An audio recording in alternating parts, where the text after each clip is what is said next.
All right.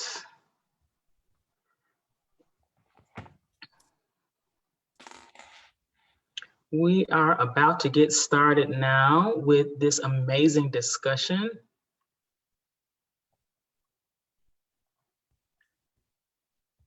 Hey there, Dr. Grayson. Hello, ma'am. How are you? I'm doing good. How you doing? I'm good. I meant to call you. We were on a call together yesterday. I heard, right? So we'll talk more about that later.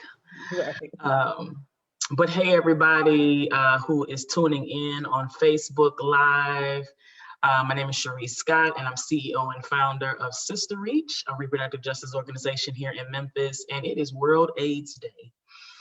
And I am so very thankful and honored to kick off what really feels like the first big event that SisterReach or campaign that SisterReach has been able um, to be part of and to help to lead in our city around Black women and HIV.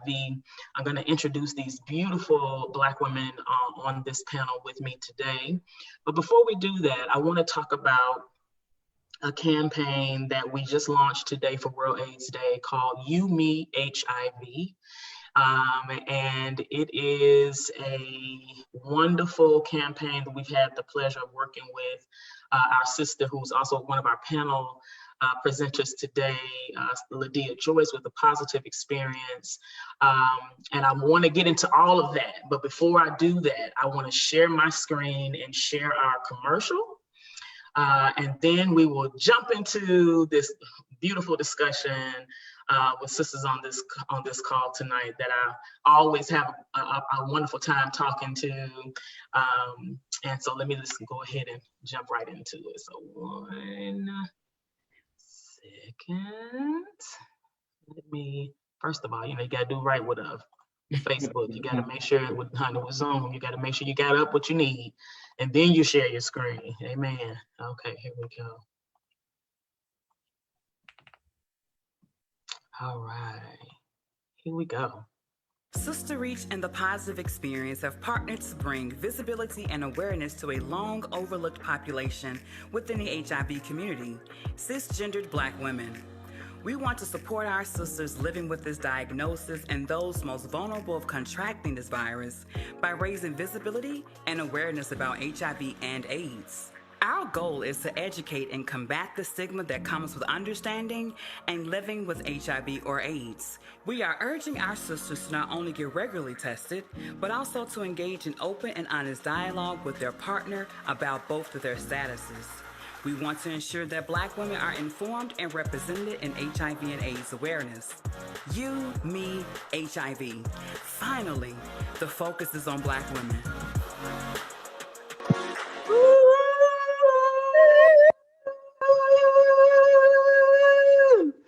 How exciting is that? This is How exciting is that? very exciting. Yay! I know for you, Doctors Bernard and Grayson, it is a long time coming to have something that focuses on Black women. So, which is a wonderful opportunity for us to be able to have you all here with us.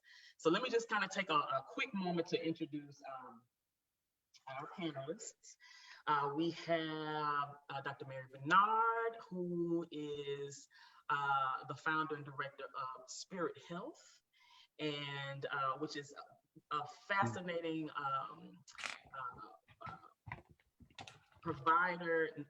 a fascinating clinic or facility that is serving not only folks who are navigating HIV in our city, but across the health spectrum, being able to offer general health practices to folks who need it, right? But definitely for those who are navigating HIV, we have been able to have a gem in Dr. Bernard, who has launched her own work and trying to make sure that folks get the services that they need with dignity and respect.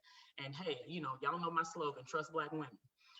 And so this, what it really looks like to trust Black women to not only lead their own lives, but to help their people, right? So yay to Dr. Bernard for being on here. And then my home who is not only my friend, but my birthday twin, and an amazing nurse practitioner midwife here in our city who is trailblazing, who is shifting the way that we see care happening in our city, especially around reproductive and maternal health care.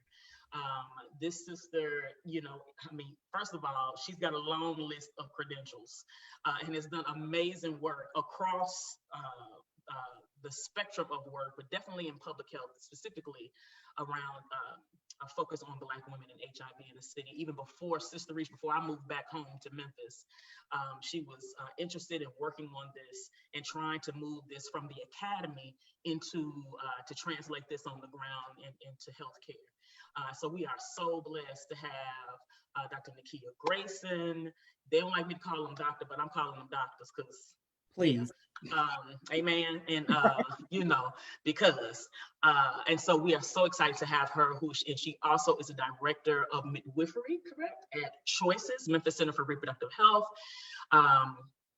And we are so excited to have her on tonight with us. And then last but definitely not least, our dear sister, Lydia Joyce, who is the founder and director of Positively Dia, her own life work that, is very much so, like we talk about reproductive justice, that the folks who are most impacted really absolutely do need to lead the work of their lives, not only to transform their own lives, but those of others that who they will come in contact with, who their lived experiences and testimonies, if you will reach and will help to transform their lives. And also our partner for the You Meet HIV campaign. And so I am excited to have all four of you wonderful sisters with us tonight. And and you guys have gotten a chance to see this You Meet HIV campaign. I think, okay, so I'm just excited about it. I think that's what it is. I'm very, very, very, very, very, very excited to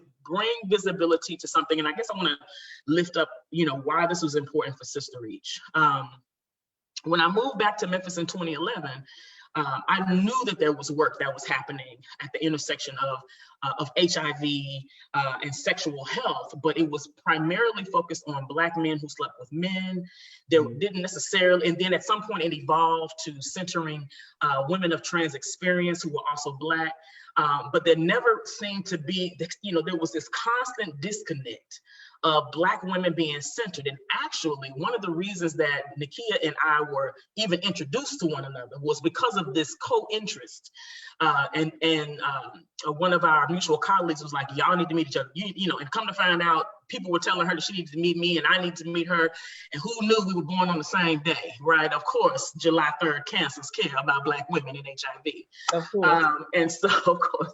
And so when we met each other, I was, it was really only her that I knew about. I didn't know about Dr. Bernard's work at the time, and later learned about her work and was so excited to see that we had a medical provider on the ground, not just on the ground, but folks who trusted her. And so I think for us, it was definitely something that we wanted to continue to we wanted to work on, trying to build resources to try to even have a campaign to talk about this work, to lift up the disparities that we knew that Black women who identify as heterosexual, but those who are cisgender or those who were born biologically female were able to really have a focus there. And I mean, I talked to HIV folks around here, not necessarily you two or three. I didn't talk, it wasn't you all. It was really mainstream agencies, white-led organizations and coalitions. And everybody was like, the statistics are low, the statistics are slow, there's not enough research. I'm like, what are you talking about? Black women love everybody. Black women are in relationship with everybody, and Black women are having sex with everybody. Mm-hmm. When we start talking about the spectrum of sexual relations and how people's gender identity and sexual orientation line up. This is Memphis, this is the Bible Belt. So of course, because of the faith-based work that we do, it was really important to me to also lift up, what it really looks like for there to be an understanding that, many of us are living our sexual lives in the shadows. right? Which include, you know, for those of us who identify as heterosexual, who still might be having sex, you know, with folks who might, you know, identify as either heterosexual, bisexual, gay, whatever, trans. We, you know, just really trying to lift up, like, this isn't just like this kind of one way of that we need to be thinking about HIV or AIDS, and this is not just one particular situation that that we need to be you know, just kind of lumping over into just this one or two groups, because the philanthropy community has called that to be so, right? So, you know, I wanted to take this opportunity to, you know, to hopefully finally be able to talk about this. And because of the funding of of AIDS United, the Southern HIV Impact Fund, we have been able to resource this campaign and resource some of the work that we intend to try to continue to do, even though this got pushed all the way to, you know, towards the end of the year because of COVID-19. But I was just fighting, like, we gotta get something up specific to HIV and Black women before the end of the year if we can. And what better day to try to do that than World AIDS Day? Okay, so let's just jump right into it. So, Lydia, please share about the work of Positively Dia, your own experience, and why the You Me HIV campaign is important to you, sis. Well, Positively Dia was birthed as my alter ego, or my alternative facing person on social media. She was birthed in silence. Like, I don't think people realize I went like almost a year and a half without letting anyone know my diagnosis. But I took Positively Dia and I secretly chronicled my life and experiences on social media, living as someone who was diagnosed with HIV, because I knew at one point in time I was going to have to be what it was I was looking for and be a millennial Black woman who was living out loud with HIV. God had told me I needed to be what it was I was looking for. And not knowing then what I know now, I understand that me just showing up how I do is impactful to people, especially Black women, both positive and negative, because I'm like real, raw, honest, open dialogue conversations about everything from HIV, heterosexual, you know, sex in general, healthy sex, how to safeguard yourself, how to have all those things, because a lot of times we don't have those frank and honest conversations. And being Positively Dia on social media birthed the positive experience for the nonprofit, because I saw a need for us and this is just my experience, expertise, and education coming together when it came to marketing and when it came to the stories that were told. They ain't telling it right. You know, they ain't telling it right. And it was just like, let me do what I can to birth something to help create the story, the narrative, the marketing, the campaigns, the projects that actually hit to and impact Black women, both negative, positive, who were just sexual beings. So that's how Positively Dia, the positive experience, and then being part of this campaign. First, I want to tell you, thank you, million times, thank you, gratitude, humble, everything from the bottom of my heart that you took this, you know, beginning nonprofit and allow me to come in to partner with you, especially the magnanimous, the depth, the breadth, the reach that SisterReach has. Like I told you when I first met you, I was like, I admire you, because when you come in, you know your stuff, you nonprofit wise, I admire you in the work that you do. So to be able to come in and partner with you, to have something I have been dreaming about or thinking about, like, can we do something that centers Black women? Because so many times we get left out the conversation. You mentioned with funding, when just funding, messaging about prevention, awareness, and education. And I just felt it was a paramount to talk to Black women in a way that Black women will understand it. Because you got to talk to us differently when it comes to our sexual health and reproductive parts and all that, differently from the way you talk to everybody else. So being a part was just like, yay, like ideas, the ideation to creation, that was important to me because it allowed me to show up as my whole full self as a Black woman diagnosed with HIV. So yeah. Absolutely. It was our pleasure, and it's been our pleasure to support you. Like I said, you know, this work is about us centering those most impacted. I don't have your lived experience. I only, at this point have a family member who lives with HIV that has absolutely impacted our family.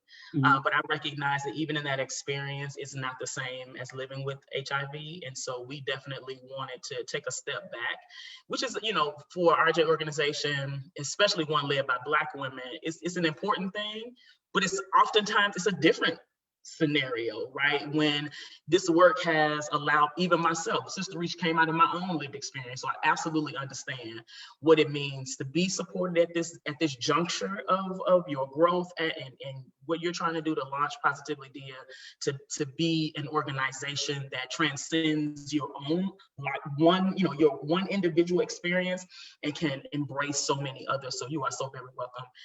And we're excited to continue this work together. Okay, Dr. Bernard. So, please share about the work of Spirit Health and why serving Black women and people in the HIV community of Memphis is a passion and what I'm calling heart work because of what I've just seen in the response of your patients, but heart work for you. Okay, well, Spirit Health purpose is to integrate HIV care into primary care. I've had the joy and pleasure of the evolution of HIV, its treatment and things being more successful. So over the years, the focus on HIV has lessened.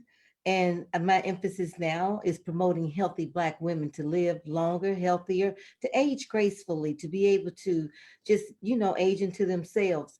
And these women living with HIV, once treated, they're equalized. The playing field is the same as a woman who's not living with HIV. So the passion has been to watch the progress over the years, to see people just prosper and really do well. It's been quite a joy to do. So Spirit Health wants to put HIV and primary care together in the same environment. It doesn't need to be pointed out that you're HIV positive to get your health care. You can be able to get it besides anybody because it's a chronic illness like everyone else. Absolutely. All right. And you, Dr. Grayson, please share about your work at Choices and even your previous work in public health at Lamont College and why the You Me HIV campaign is not only something that you wanted to be a part of, but why serving Black women and living with HIV/AIDS has been a long-term interest for you. Yeah, HIV is actually what brought me to public health. Thought my life was going to be very different. And when I graduated from college, I thought I was going to be a sports photographer, and which is a whole nother life away now. But it was HIV that many credentials, I say. Right. I'm like, my undergrad degree is in journalism, and specifically I studied photojournalism. And so, HIV touched me so that it made me just totally change my own life course, and that's why I did a master's in public health. And it was really, my thesis was on HIV and men who had sex with men, but my heart was really in working with women. And so actually when I started doing a lot of work here in Memphis around HIV, there were like these interventions. I'm sure Dr. Bernard remember all these CDC interventions, and one of them actually was called Sister. And I helped to work on that project here, and it was called Sisters Informing Sisters About Topics on HIV. And there was at that time, some monies that were being put forth to educate Black women about HIV in the community. But as the CDC's focus shifted to men who have sex with men, and then later to transgender women, that those projects were not getting funded anymore. And those projects really did dry up. And that was really where my heart was, especially because I felt like as Black women, we supported everybody else and everybody else's work. And we were always advocating for everyone else, but there was really no advocacy for Black women in HIV. And we knew that women were, especially Black women in the city, were becoming positive, but there was no real focus on how to educate them and support them and bring about awareness in the community. So, for me, that was I think that really affected me deeply and kind of caused me really to leave and move away from doing more HIV work, because I just didn't see ourselves represented. And I feel like we needed that type of care as well. And then a lot of the women that I did see who were positive were finding out they were positive. They were finding out when they became pregnant, because that was really when they were becoming tested. And so for me, I feel like the maternal health, you know, field that I'm in now, I really do get to see women and really help them in terms of, you know, their care and helping them to connect them to care, especially pregnant women who find out that they're HIV, and really helping them to understand that if they care for themselves, then they can live a long life, and that they could be the ones to take care of their children, raise their children, and have happy, healthy families. So, you know, my work now, especially at Choices, even though I am a midwife, I am a nurse practitioner also, and I do see people for regular reproductive health care issues, people who are not pregnant. And a lot of what I do about sexual education, especially sexually transmitted infections, testing and education, is around HIV, and really how to keep yourself safe, and really talking about PrEP and PEP, and prescribing those things for families and couples as well. But I mean, I've always had a passion for HIV. HIV is what brought me to public health. And really, when I was in school to be a nurse practitioner, majority of my training was in HIV. I trained with Dr. Bernard and Dr. Carla London, who was at St. Jude, and she's over the HIV clinic there. And so that's where I did all my clinical work. So it was really in my heart, and I'm really happy to see now, you know, people really talking about Black women and the effects that this is having on our community as well. Because, you know, like I said, we support literally everybody else and everybody's initiatives, and it's time that we focus on ourselves as well. Mm-hmm. Absolutely, absolutely. And you know, not only was it beautiful to highlight yourself as a provider, and yourself, Medea, as someone who was living with the virus, as well as a champion trying to bring education and awareness. But I also want to lift up some of the other folks who have participated in our campaign, who are not on the call with us tonight, including Maya Janelle Peak, who is the director of Peak Wellness, working in the city to create opportunities for women to have access to doulas. And then Mildred Richard Edwards, who I believe we wanted to have her on tonight, but Mildred is actually in the hospital this evening. So we are lifting her and we are rooting for her health and her wellness, and her amazing husband, who also had an opportunity to share in our campaign. Just, y'all, all I can say is just, y'all just wait. And then Reverend Elise Salisbury, who is the deputy director here at SisterReach, but also the pastor of Agape Affirming Ministries, and has been able to lift up a very important demographic even in this campaign, focusing on masculine of center Black women, and the, you know, this kind of no visibility on that, you know, particular iteration of Black women within our community. As we understand, the Black community is not only vast, we're not monolithic, we're not all heterosexual, we're not all gay, you know what I'm saying? But we are a multitude of people from, you know, different backgrounds, and even in some instances, different racial makeups. This, you know, this campaign was definitely to focus on people who identify as Black, people who identify as woman, and to lift up these disparities that we know are happening in our city. Okay, so you know, I think this is a question for everyone. What do you think? Because I've gotten a chance to lift up a few things. What do you all think needs to occur in the HIV sector here in Memphis, maybe broadly nationally, or even philanthropically, to expand the focus for real? Like, this campaign is focusing on Black women, right? We know that there's it's a little couple, RFPs, couple of grant opportunities for Black women, But I mean, but like, what does it mean to change culture, to really shift, and not even shift, but to expand the lens?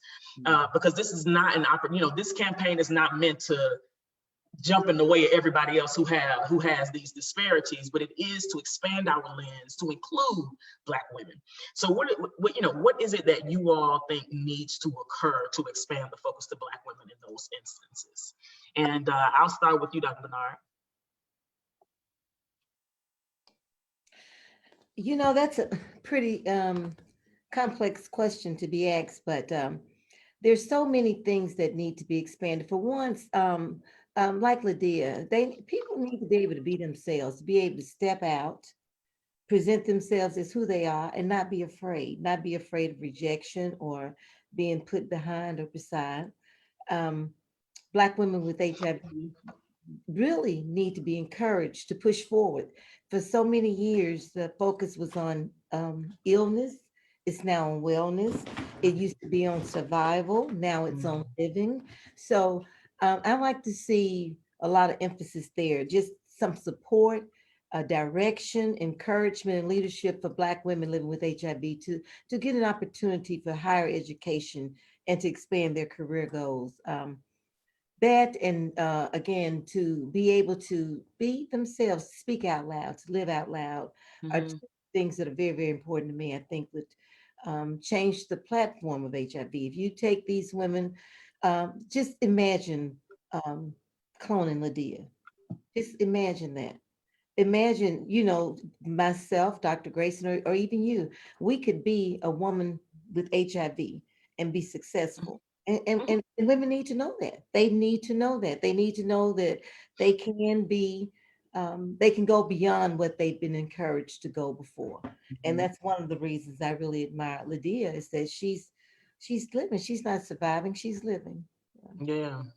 I think that's an amazing point to lift up. One that I think gets a little, that has been siloed in the reproductive health rights and justice community, that the people who are impacted by reproductive disparities are poor, and that's it. And there is no conversation about the affluent person who's experiencing, legislative or reproductive and sexual health violence, right? The, folks who maybe have gone to college or who are successful. We got judges that don't understand, their reproductive and sexual health, and are just as vulnerable as a woman who is unhoused. Depending on their access, depending on the level of violence that they may experience. Both could be Black women and both could be super vulnerable. So I appreciate you saying that. And I agree that was one of the big things that I appreciated that Lydia brought to this project, that this was definitely to reach a very specific Black woman, that it wasn't to leave off any Black woman, but to definitely speak to a population of Black women who are often neglected in the conversation around anything. Let's just be clear. But now we're talking about HIV. And what it really means for this particular type of sister, this look, this appearance of a sister to be living with the virus and not have support, or people think that, okay, yeah, she got her thing working and so she don't need no help. She doesn't need, intervention. She doesn't need prevention. She doesn't need education. Nobody needs to reach for her, right? So Lydia, also, what do you think needs to occur then? I would say on a local level, because I've talked to some of the people and they know the stats, but I don't think they're fully accepting the stats.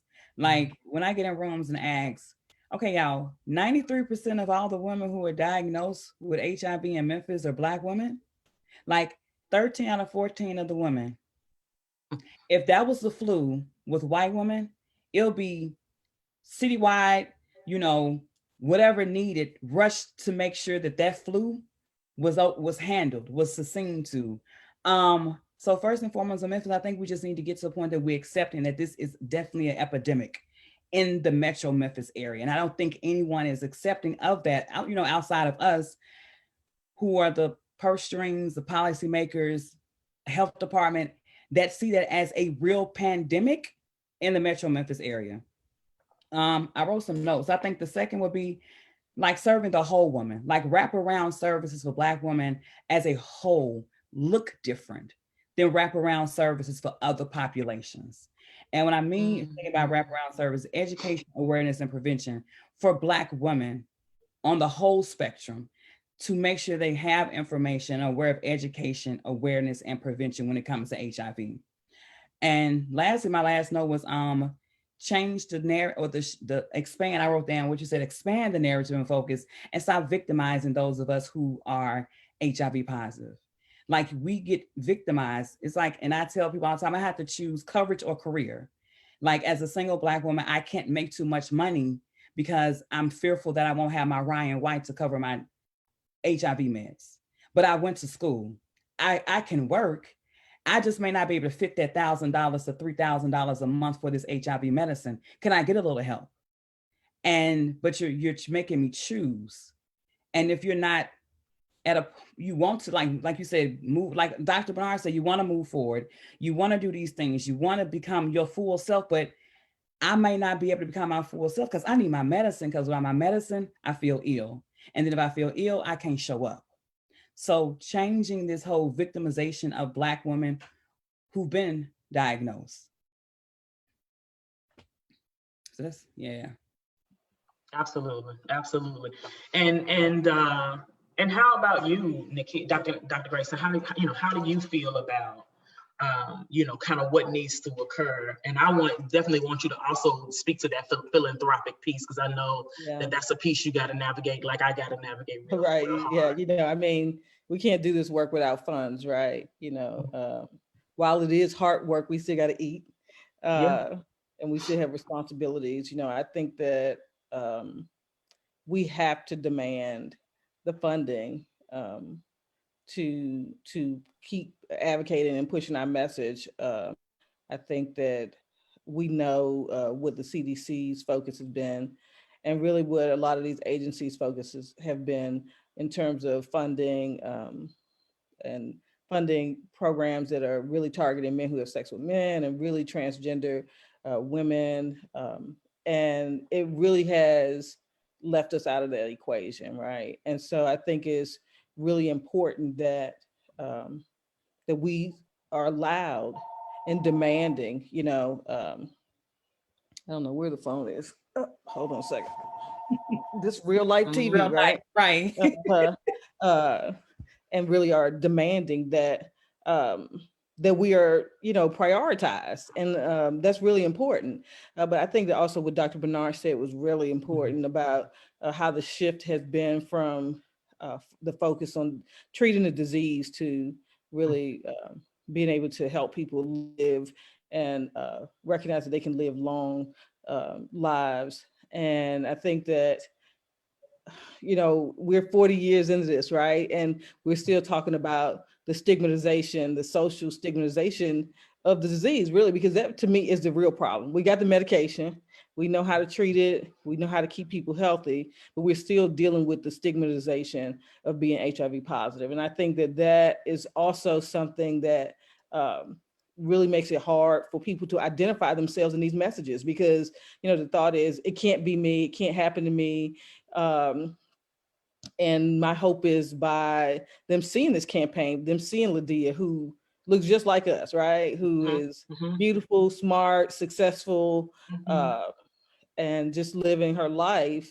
I'm hoping that they see themselves in her, and that we can really push this conversation forward and really demand, the funding that we need to be able to continue to reach Black women, all Black women, right? Because like you said in the beginning, a lot of times we don't necessarily see ourselves in those messages, and that we think of, HIV is something that those women get, or poor women get, or low resource people are more affected by, when it's really all of us. And all of us. I mean, and like I said, I see patients all the time who don't find out until they're pregnant, because they didn't see themselves in the message. So they didn't think to go and get tested, right? And so I think that we have to push to be recognized and to be cared for by our own government, and that they should be funding these projects that that really help Black women thrive, because we're the caretakers of our community. Absolutely. I appreciate you lifting up that social stigmatization. And I would even say these kind of social silos too, right? Like, we still have to think about, okay, so we got, and definitely think about our work at SisterReach. One of the hardest things that we've been trying to do is to get Black folks to talk about our sex in Memphis, right? We can talk about our sex. We can talk about the stuff that comes from it, right? Whether it's a baby, whether it's a sexually transmitted infection, whether it's the need to have an abortion, whether it's needing to get connected to services for parenting or adoption services, or like we can't even begin a conversation to even get to a conversation of HIV, it seems, because we're not willing to talk about our sex. And so that's that social stigmatization, the social stigma that comes with having sex, right? The social stigma, especially in the Bible Belt, when you're not supposed to be quote unquote having sex. Well, alert, the saints are scorned. Alert, we are having sex. Everybody's having sex. And for those who may not be having the sex they want, don't mean they're not having it at all, okay? So I'm saying all that to say, we have to talk about these silos. And I think one of the things that I definitely, have seen with philanthropy, is the role, unfortunately, that funders play in the silo, in the stigmatization. If you're only funding one particular group and there is no resources for another group, if you're only investing your time and your energy and your resources and your excitement, enthusiasm into one group, and you're not, dealing with, everyone who is impacted, then that means that we're leaving some folk on the margins. We are fully invisibilizing people, and not even that. Even more so, we're putting people in danger. Right. There's a lot of women that didn't know they got to you, until they got to you, that they had HIV, because many of them still were living in misunderstandings about who can get HIV, right? How you can get HIV. It's only by the grace of God that I don't have HIV. It's only the grace, because it definitely wasn't because I always use condoms, right? It definitely wasn't because of that. So, Lydia, that being said, really thinking about where we are in the world, and what it must be to live your life in the Bible Belt, in a city that wasn't willing to focus on you, really, right? Under this kind of guise that, you didn't necessarily represent a population that needed support in this way. Which is interesting to me, how folks are making the connections to pregnancies and other sexually transmitted infections and, but okay, what have been some of the harsh realities or challenges of living with HIV and trying to navigate the life that you desire? And with that same thing, I want to still end it in a higher note, but then what are the blessings and benefits, though, that you've also been able to, and the opportunities that you've been able to experience? As well, if you feel comfortable, really, because that's a serious question and it requires to go deep. So as you feel comfortable and led to share. Oh, pulling! I was like, you pulling you with these questions. We're gonna cry tonight, Saint. Come on. No, I didn't want to cry. Black women hold a weapon now, baby. Come on. Nope. Yes, they will. The tears are gonna fall. Let them fall. Sharice, God doggone it. The first thing that I noticed was the disparity in the healthcare, meaning healthcare and research. And I'm gonna get through this, I'm not gonna cry. U equals U is a pain point for me. As a Black woman who has yet to have children, and it's like you did all that research to make sure that I can have all the condomless sex I want to, but I can't breastfeed my child.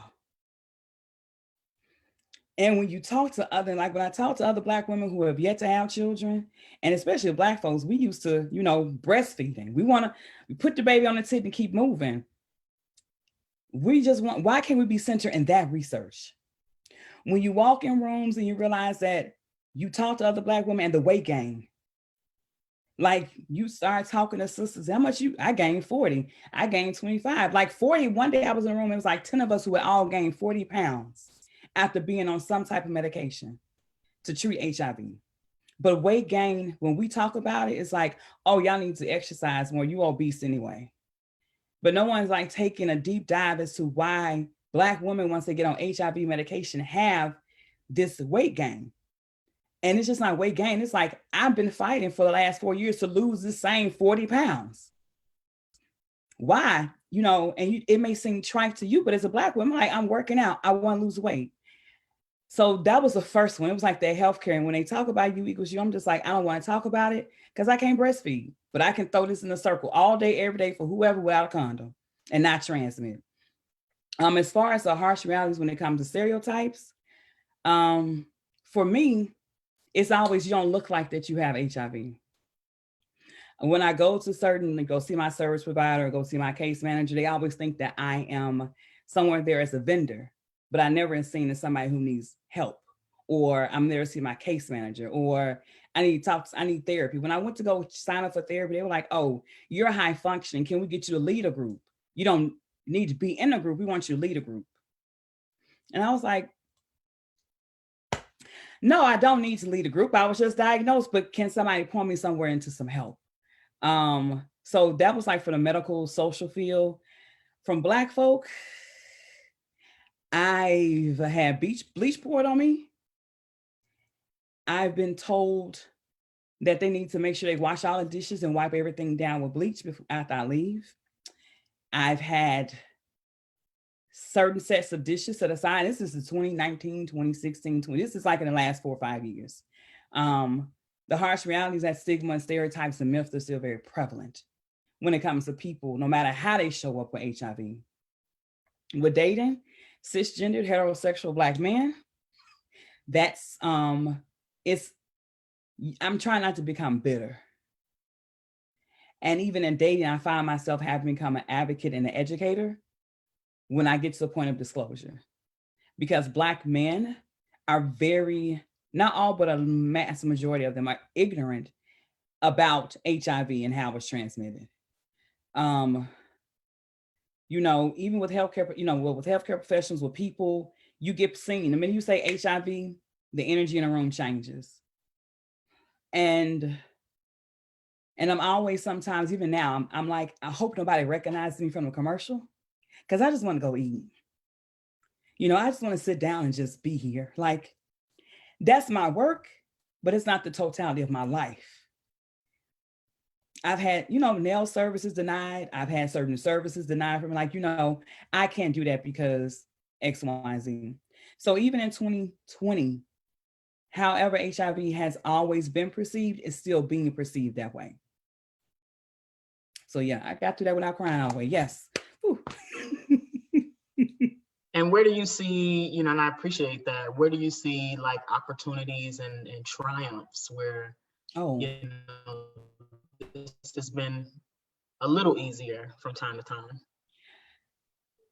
I get the joy and the happiness and the sweetness from the bittersweet when I engage with a sister and they were like, you know what, you told me to go do X, Y, and Z, and I did. And the doctor, told me this, or I was able to go in and ask for this, or one of your lives you talked about X, Y, and Z.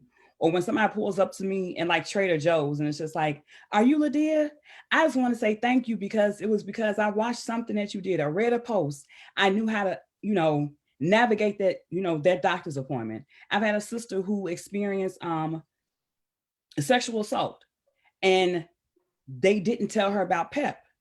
And she was like, because of you, wow, I knew to ask for PEP. And I mean, out of all the other stuff, that hit me the hardest because you went in for a sexual assault and they did not offer you PEP. But because me just running my mouth on social media, you watching, you knew how to go into there and exercise all your self-efficacy and advocate for yourself and say, no, I need this. Those are the moments that bring me joy. All the other stuff, but to walk a sister through an HIV test or to walk a sister how to disclose or even bring up how to talk about getting tested with her partner, and her come back and send a text message like, hey, this is what he said, that makes me happy because I didn't necessarily have that. So those are, I'm crying out because those are joyful moments. That makes my heart smile. So. Mm-hmm. Mm-hmm. Absolutely. Wonderful. Wonderful. Thank you so much for sharing that. I appreciate that. And wow, what opportunities potentially there may be to do advocacy, with the Rape Crisis Center. Just so many, out of the work comes more work. It's like it's so much work to be done. But thank you so much for sharing both the good and the not so good, right? And then for you, Dr. Grayson, what have been some of the challenges and even opportunities of serving and fighting for, Black women to be part of the advocacy, intervention, and prevention work in Memphis, really thinking about HIV? Yeah, I think that, you mentioned earlier about the campaign, and thanks so much for including me. And you talked about Maya Janelle Peak, who also is in the campaign as well. And, I remember Maya has gone on to do other things, but at one time Maya worked with us at Choices, and she was our HIV navigator. And she really worked really hard to help connect people to care. And especially, when Lydia was talking about PEP, for a long time, we were one of the few clinics, and I don't even know which clinics do it now that do PEP. And we were seeing a lot of referrals in terms of providing them with that care, which is so needed. And I remember once a pregnant person came in, and she had been assaulted and needed PEP, and no one would give it to her in the city because one, it was just very few places that would offer PEP, which is post-exposure prophylaxis. For those who don't know, people who had possibly been exposed to HIV have a 72-hour window to take medication to help prevent transmission of the virus to them.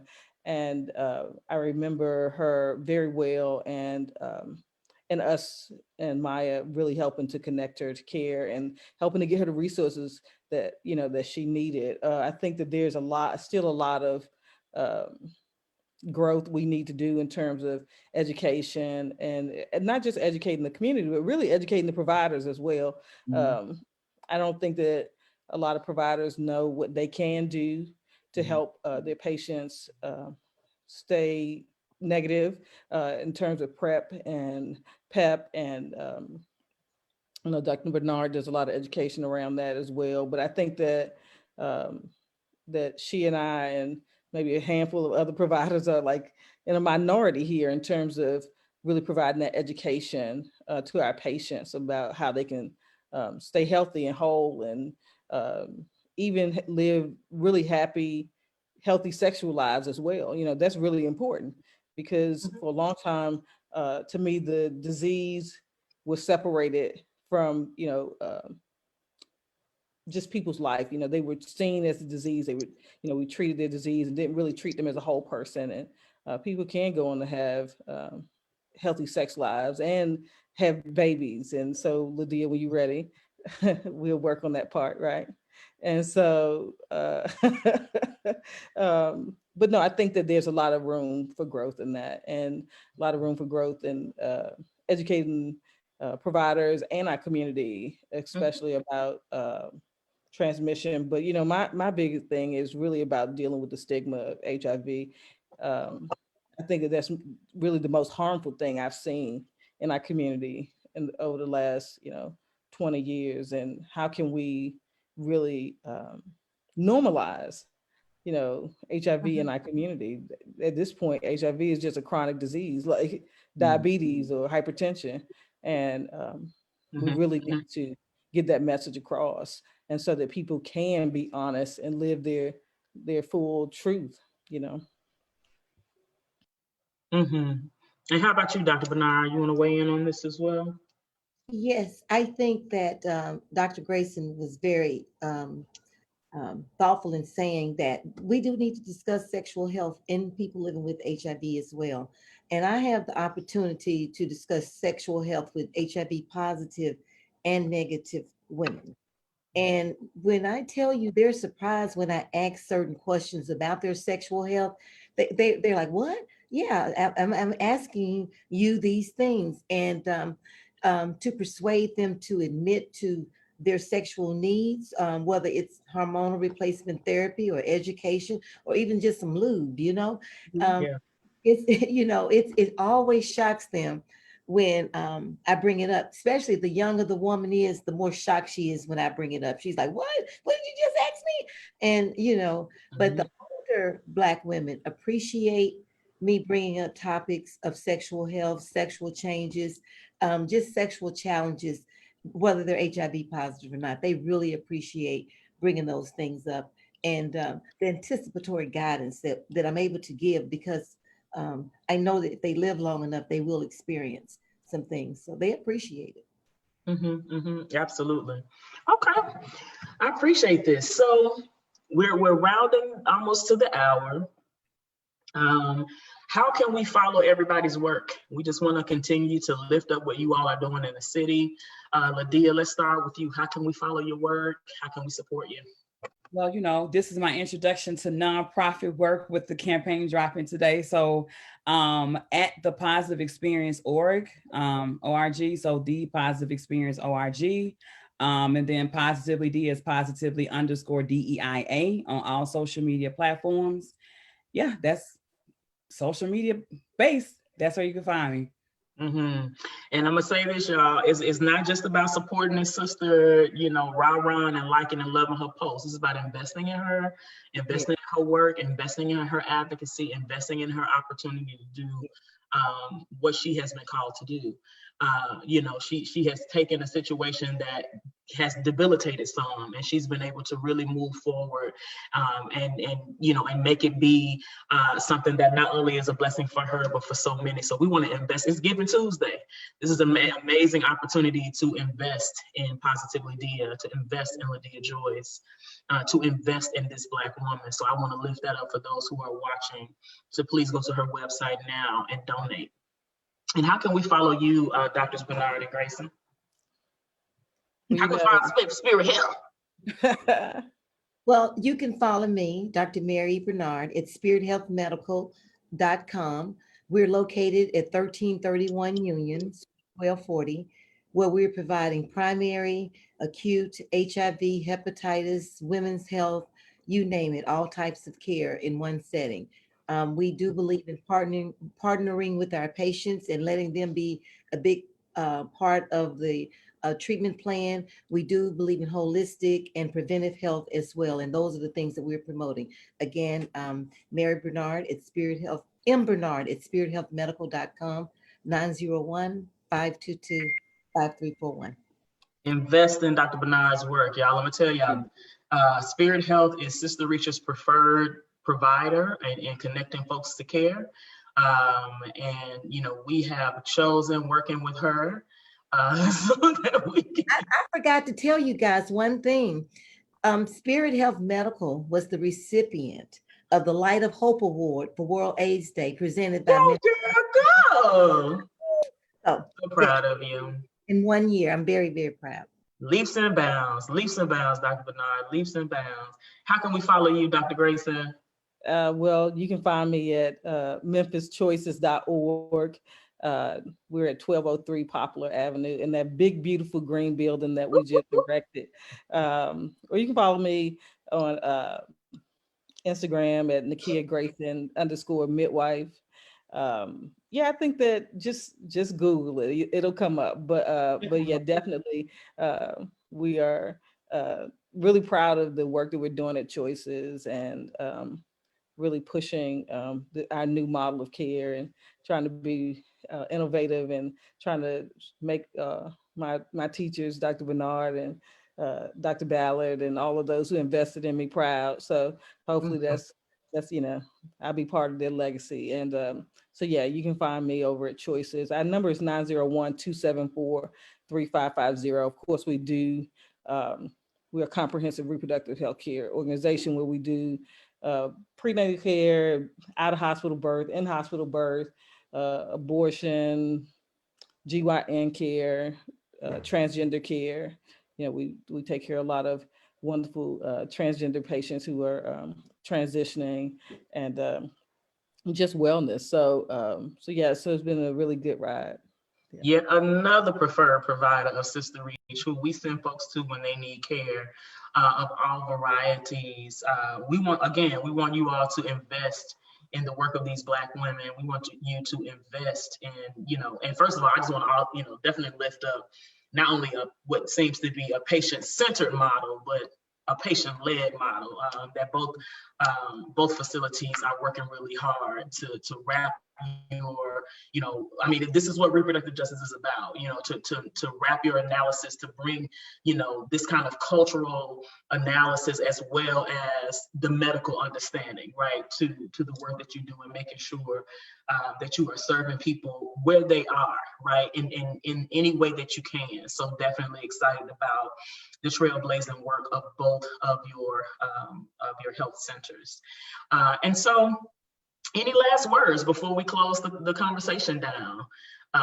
Any last words that you have, Lydia? I'm just excited to be a part. I'm excited for the next, however long this campaign runs. I want to tell people, raise the campaign. I know it's social media, and here's my marketer kicking in. If you see the post, don't just like it, love it, share it, comment. If you see conversations, engage in the dialogue. As long as it's healthy on social media, this is how if you can't give monetarily, give to the campaign.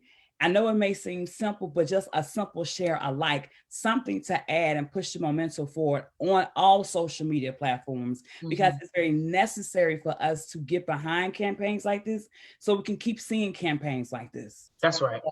That's my profession kicked in. Like, no, y'all, like it, love it, share it, say something, comment, kudos, heart it, do something, because partnering with SisterReach, and what I know about SisterReach, is always going to center Black women. Support those that are centering you, because ain't nobody else doing it. So that's my last words.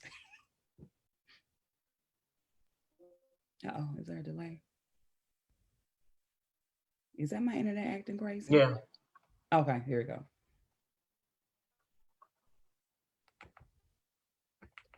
That's my internet acting crazy. Okay. I believe it's been acting crazy the whole evening. So I'm so sorry. I was like, I hope that they still talking, because I can't hear. Okay. So I hope that it's not rendering, doing the thing on Facebook, y'all. We here, right? So I just want to say thank you for all that have tuned in tonight. We just wanted to take this hour to share the campaign. There will be more opportunities for us to be sharing conversations. Be looking out from SisterReach and Positively Dia around this campaign. I look forward to some more conversations that we'll be having about Black women and HIV, and for this not to be a topic that we're not talking about, but something that we're talking about all the time, as much as I am looking forward to not only us talking about Black women, but Black communities in a more comprehensive and intentional way. Again, when I think about Black women, one of the things that I lift up in the campaign is that, many of us are the heads of our household. So to not make sure that the Black woman is okay is basically to not make sure that the Black community or family is okay. So we want to take care of her, right? We want to center her, we want to love on her, we want to support her, we want to invest in her, and we want to keep her well. Her being well helps to keep our community well. So with that, we're going to end tonight. Thank you so much for tuning in to this wonderful webinar. Happy World AIDS Day for those of our colleagues around the country and the world who are doing something on today. Again, this is Giving Tuesday. Feel free to give to SisterReach at sisterreach.org. And we appreciate all that you all do to support our work. Have a wonderful evening. It's dinner time. Y'all be well and have a good evening. Bye-bye. Thank you all. I appreciate y'all. Bye-bye.